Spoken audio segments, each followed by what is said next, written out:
and holy magic and trying to understand how we can appreciate the nature of manifestation as it operates from these different ways of approaching the situation. And holy magic is related to petition and grace, or prayer and answer. You know, in prayer we tend to have a question, and about prayer from a Christian point of view, I've said a lot in my thing on saving the Catholic religion from the Roman Church. Okay?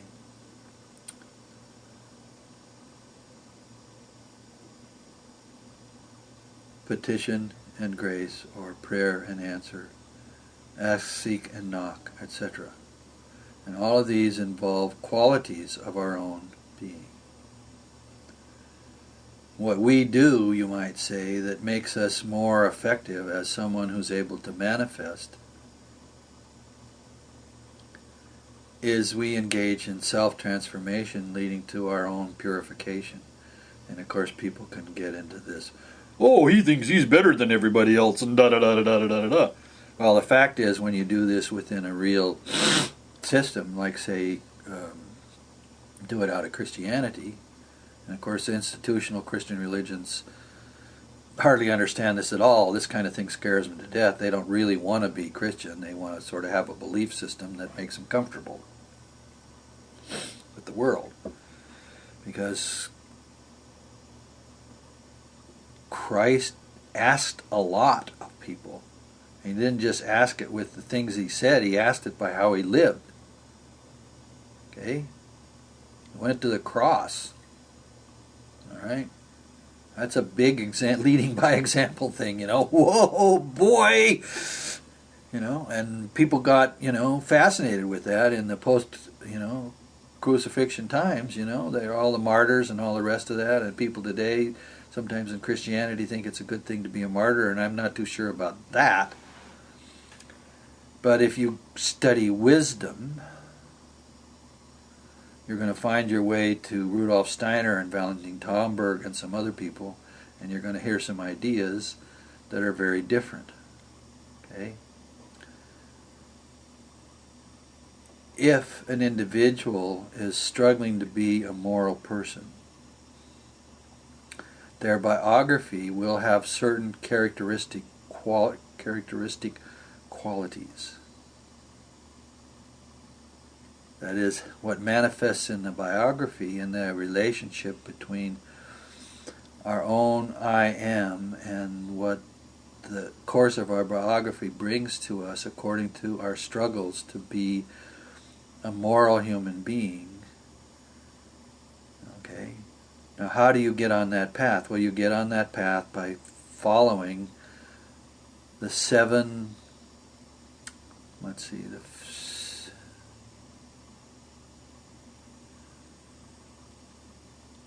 well, I back up because I'm going to... Okay. This is in the John Gospel, all right?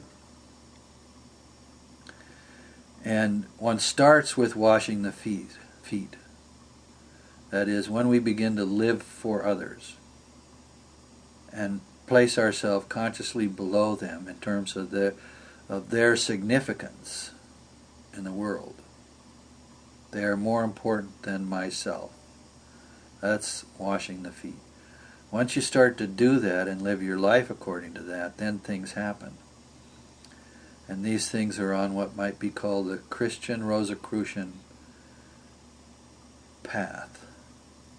And these are trials. And the trials are analogs or analogies between what happened to Christ and what's going to happen to us. And what happens to us is not generally as horrible as what happened to Christ. Mostly it occurs on a kind of psychic level. So once you start washing the feet, you will have experiences like scourging, crowning with thorns, carrying the cross, the crucifixion, the death, and the resurrection. 7, washing the feet, the scourging, crowning with thorns, the carrying the cross, the crucifixion, the death, and the resurrection. 7 trials. And we initiate the first trial because it's not easy to wash the feet. It's not easy to humble yourself before another person. Yet that's exactly what Christ says, doesn't he? He says, whatsoever ye do to the least of these my brethren, you do also unto me. Okay? Now that purification process enables one's petitions to be, in a certain way, more effective. And of course, the reason that all of this happens, or the how that it happens in a kind of way, is not always easy to describe. Catherine McCoon's book on becoming an alchemist talks about the final stage of alchemy as radiation. And when you've gone through the processes that lead to the capacity to radiate, you've also washed the feet. You've learned to sort of humble yourself. And what you do in terms of things that manifest are not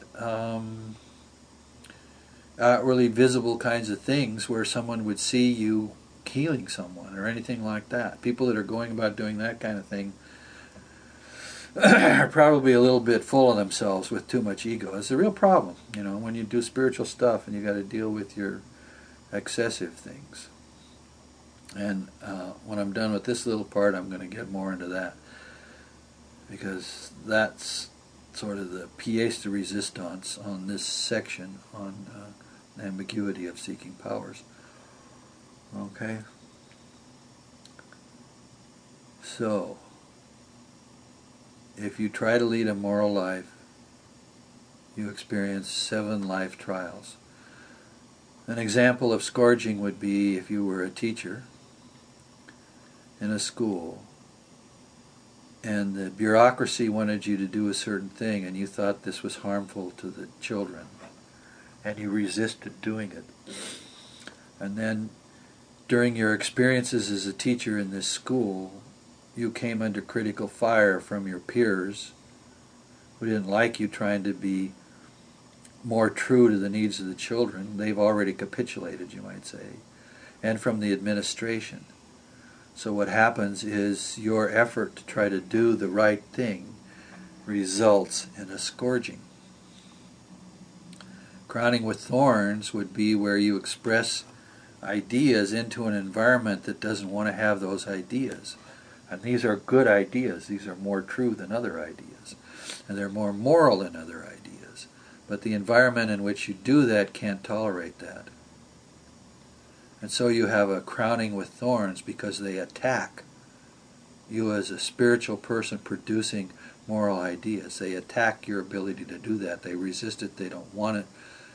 And they don't want it in part because it scares them, because they aren't being able to do it. And of course, this is not about criticizing it. It's them. You still have to serve them. You still have to wash their feet, even though they're scourging you or crowning you with thorns. Okay? I'm just giving you certain ideas about it. There's a book that one can find sometimes called Inner Development by Valentin Tomberg that talks about that. Okay, I'm going to close down here, then come back and say the last bit.